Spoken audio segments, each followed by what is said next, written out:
In the understanding of the Spiritist doctrine, eroticity is the period in which the spirit is outside the physical body, on a spiritual plane that can be very varied depending on the level of evolution of the being.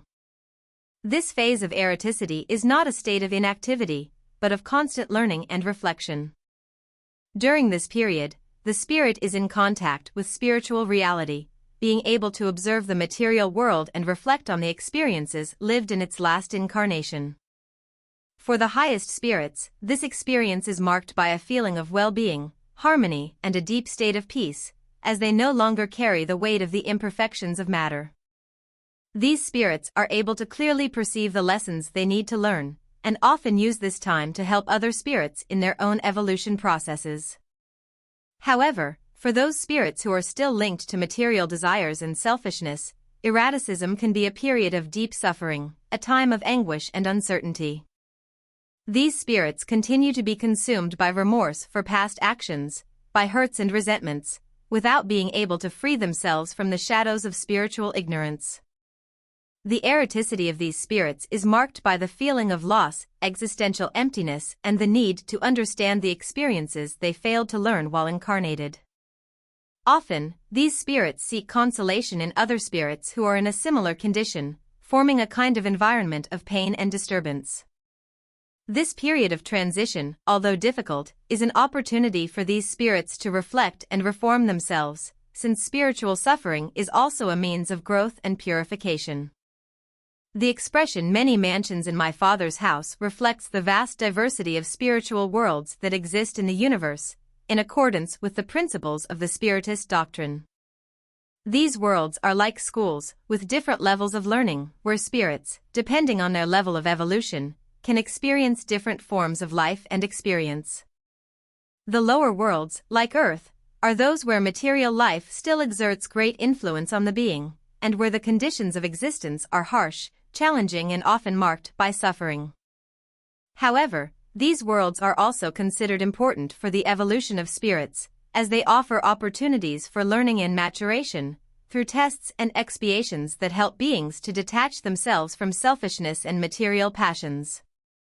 On the other hand, there are superior worlds, where spirits have already reached a degree of purity and enlightenment that allows them to live in an environment of peace, harmony, and perfection. In these worlds, beings no longer experience the difficulties that are characteristic of lower worlds, as they have already overcome the limitations of matter. Life in these worlds is marked by fraternal and supportive coexistence, where relationships between spirits are based on love and understanding. Conflicts and disputes are non-existent, since beings have already understood the universal laws of justice, love, and fraternity. On these elevated planes, suffering, pain, and illness have no place, as the spirits are already purified, living in accordance with divine laws. These worlds are not only for the highest spirits, but they also serve as a point of reference for those who are still in the process of evolution, offering them a model of life to be achieved.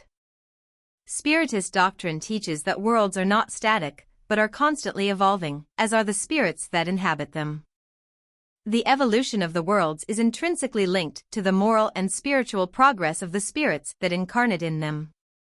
This means that, as spirits evolve, the very worlds in which they live also transform, becoming purer, more harmonious, and more adapted to the new spiritual needs of their inhabitants. This process of evolution of the worlds is parallel to the spiritual growth of spirits, who, in turn, are attracted to higher worlds as they reach a greater degree of purity.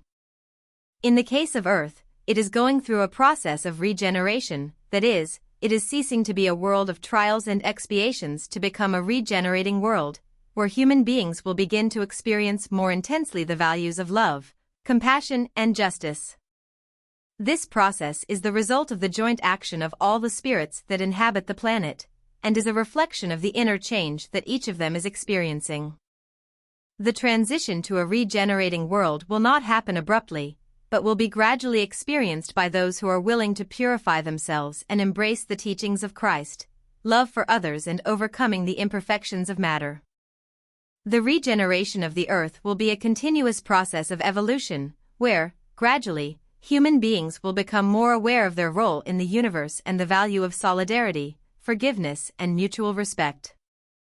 The earth, as a world of expiations and trials, serves as a learning field for spirits who still need to purify their imperfections.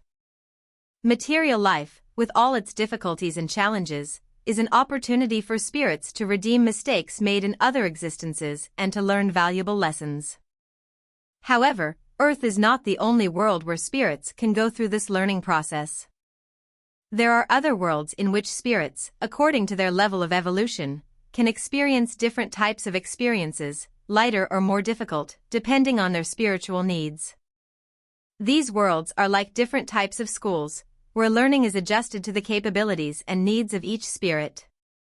The Earth, as a school of expiations and trials, is in the process of transformation. Over time, it will become a regenerating world, a place where difficulties and suffering will no longer be necessary for spirits to evolve. The Earth's change to a regenerating world will be gradual, but it has already begun, and this can be seen in the changes in people's attitudes, in the search for more harmony, in solidarity practices, and in the awareness of each person's role in improving of society. As the Earth transforms, so will the spirits that inhabit it, becoming more aware of their true spiritual essence and the greater purpose of their lives. The miseries that we find on Earth are not a punishment imposed by God, but are consequences of the evolutionary process of the spirits that incarnate here.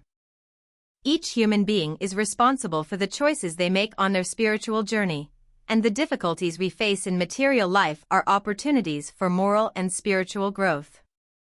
Illnesses, financial difficulties, social injustices, and other forms of suffering are, in fact, means through which spirits have the chance to learn to overcome selfishness, vanity, pride, and other moral flaws that still bind them to matter.